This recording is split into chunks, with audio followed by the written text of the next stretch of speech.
guys, I'm back for another video. I'm sorry that obviously I didn't do a SmackDown review at the weekend, but I did say on my last video that I was going to a friend of mine's wedding on Sunday, which is why I also didn't get a chance to actually watch SmackDown until last night. So I'm kind of going to combine this review into like a Raw and SmackDown review. SmackDown wasn't very interesting, so I'm not really going to like talk about it that much, to be honest. I'll just do a quick recap. Mark Henry beats Ezekiel Jackson. I'll just tell you like the winner of each match because it's pretty dull. Sin Cara beats Tyson Kidd, and then takes out Daniel Bryan again after their match. Kelly beats Natalya after she counters the sharpshooter, which was annoying. Natalya so should have won that one. Christian moans again, says that he deserves one more match. Sheamus says no, he doesn't, so he should get out of the ring. And then Sheamus faces Wade Barrett, but Christian comes out and attacks Sheamus, which gets Wade Barrett disqualified. Airborne beats Jinder Mahal and Great Khali. Khali kind of, he doesn't really turn on Jinder Mahal. I think Jinder Mahal slapped him, so Khali kind of pushes like Jinder Mahal like away from him, and then Kofi hits the Trouble in Paradise for the win.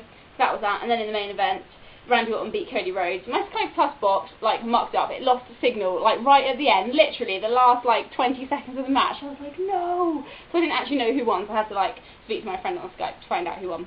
That was annoying. So yeah, then Mark Henry came out and attacked Orton after the match. So that was a very, very quick review of SmackDown. I don't want to waste too much time talking about it because it wasn't a very interesting show, to be honest. So this week's Raw was a lot better than last week's. Like I said last week, I just felt really let down by last week. The whole Kevin Nash thing was just really annoying. I don't have to go into that about how annoying it was, because I think I explained it enough times last time by saying it was annoying like 100 times. But this week's Raw was a lot better, and I honestly had forgotten that Night of Champions was this Sunday. For some reason I still thought it was like another week or two away, so when they were like, oh, it's a pay-per-view on Sunday, I was like, what? So yeah, that's come around like really fast. But it does feel like SummerSlam was ages ago, so it probably is about the right, amount of time in between pay-per-views. I'm kind of rambling, I apologise. All my mouth ulcers and stuff have gone now, so I'm free to talk again. The only bad thing is that the dentist, when I went there last week, they were like, oh, you need to go ahead and have 30-minute treatments. So now I'm having to use this disgusting mouthwash like 3 times a day, which makes my teeth feel clean all the time, but it like makes food taste of cardboard, which is annoying. So yeah, sorry for rambling about my dentist thing, and you can probably see I did get my haircut last week. It's a bit shorter than it was like last time, not loads, but shorter, which I don't like because I like having nice long hair. But anyway, on to the wrestling, because I'm sure you don't care about my hair and my teeth. So, Alberto Del Rio is out at the start of the show when the cameras come on. He says that people shouldn't make fun of him because they were making fun of him last week when Cena hit the attitude adjustment on him. Have you noticed how the wrestlers just refer to it and like the commentators as the AA now? Doesn't that kind of like take away from it? Not that, I mean, I know it's only a move, but they just like, even the wrestlers say, oh, I got AA'd. That just sounds weird. That's what I like put it as my notes to make it shorter when I'm like writing about what happens in the matches. I don't think they should actually be calling it the AA. But anyway, so it says, he's taken out Rey Mysterio, he made Edge retire, he beat Punk, and he's going to beat Cena, and is the best. So people, at least listen to what he's saying. But then Bret Hart comes out, again, because it's in Canada. So he's just going to turn up at every single show that's in Canada. So he does, like, nothing the rest of the year. But whenever they're in Canada, he's like, oh, hey, people, I'm back.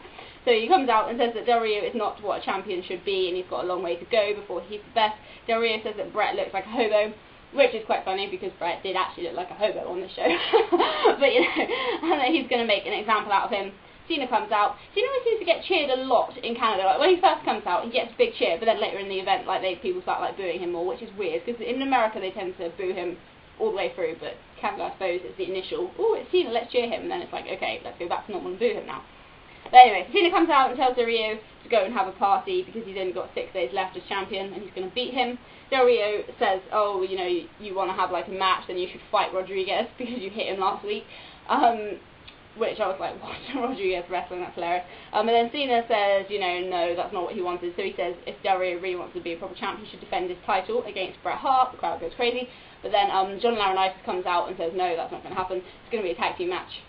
Del Rio and Rodriguez against Cena and Bret Hart later on. So that was that. Not too bad of an opening segment, I suppose.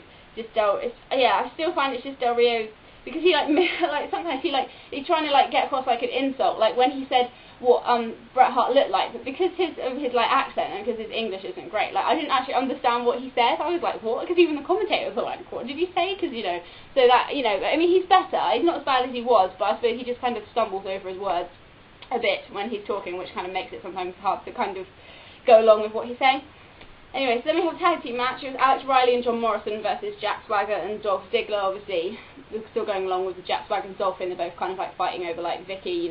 Dolph doesn't want her to manage Swagger, but Swagger wants her to manage both of them. Blah blah.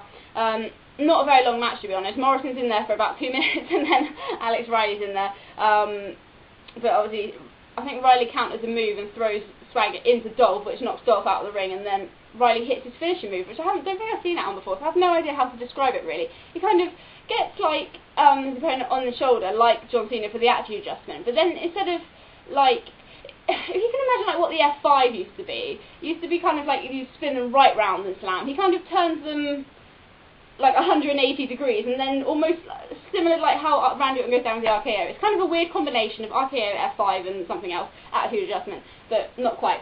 So yeah, that was a great description. I don't know why I'm describing the move to you, so I'm sure you've all seen it yourself, but just for those of you who didn't see Raw, and now you know Alex Riley has like a finishing move. So that is that. But yeah, so then Dolph was in the ring, and he could have broke up the count, but he chose not to, obviously, because he doesn't like Swagger, so of course that caused bickering between him and Vicky. So that wasn't too bad of a match. Then we had The Miz with R-Truth versus Kofi Kingston with Evan Bourne, and Miz and R-Truth obviously do like one of their promos, which was quite funny, because Josh Matthews was going to interview them, but then they just took the mic and were like walking towards like the ring and talking and stuff. It's so funny. R-Truth is just a genius. He just makes like no sense. When he referred to like Miz as a ninja, Miz was like, what? He's like, I said ninja, and it was like, what are you talking about? And when he was like, because obviously he was saying that Triple H is COO, which is pronounced coo, and then if you say it twice, it's cuckoo, which is what Triple H is, and just all these stupid little things. It's honestly hilarious. R-Truth has got to be one of like the best promo people now, just because of the stupidity of most of the things that he's saying. But on a side note, The Miz's new shirt is awesome. I've always thought that his shirts look really horrible. I never liked that white one that had like the blue sleeves and the blue collar, but this one is really awesome. If you haven't seen it, on the front it says, if it just says awesome or I'm not, it either says just awesome or I'm awesome, I couldn't quite see, but then on the back it says you are not, I want that shirt. If anyone wants to buy me it, please do, because I don't know if they sell it, like the English like WWE shop is like really rubbish. They hardly have like anything, and it's just such a horrible website. It takes so long to buy things on it, and I can't be bothered. So if anyone wants to buy it for me, please do. No, I'm joking, but well, that's my aim, to get that shirt at some point. It's so cool. But yeah, no, so this was a really good match actually. Kofi hits a nice springboard crossbody. Miz hits a nice top rope neck breaker, and then he does hit the skull crushing finale for the win. So then obviously we found out like that Triple H has granted them their tag team title match at Night of Champions, so that should be a really good match, because this one was just 2 of those people and it was good. So the 4 of them facing each other should be really good as well.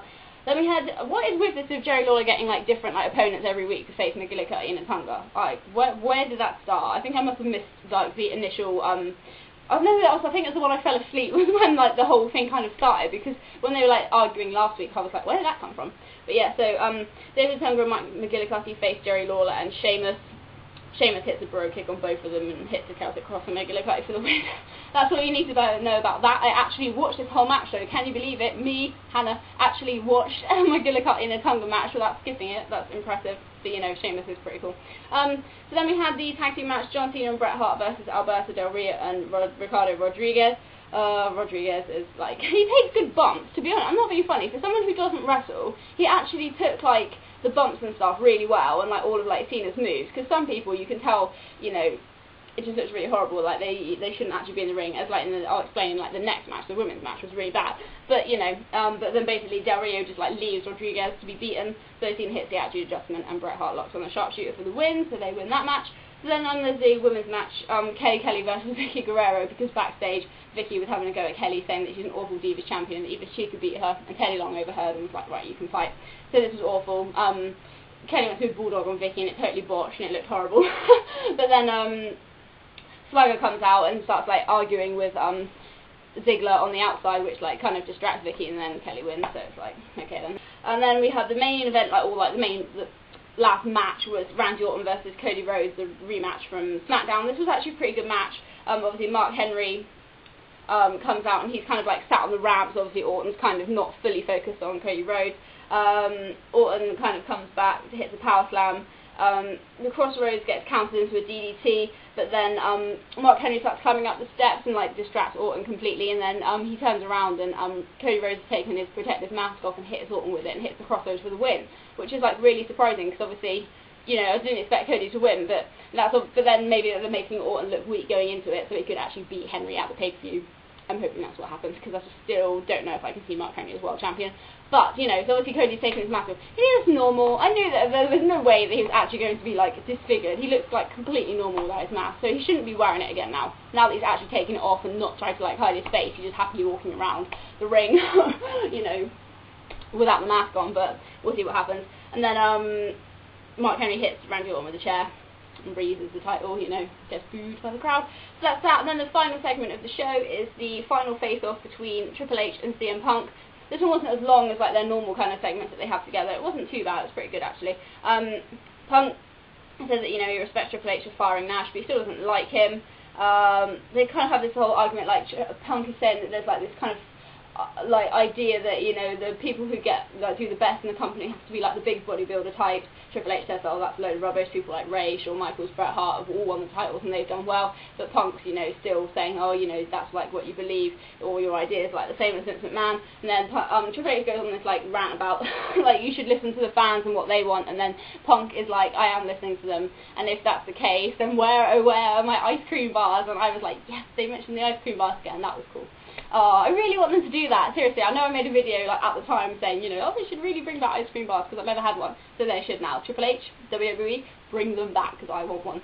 So, Triple H tells Punk that, you know, you need to stop blaming everyone else for, like, you know, the fact that he didn't get, like, he said he did get opportunities in the last 6 years, but, you know, just because it wasn't like at the main event level that Punk wanted, that he shouldn't blame everybody else. Maybe he needs to look in the mirror and, like, you know, think that it was actually his fault that he didn't get that opportunity.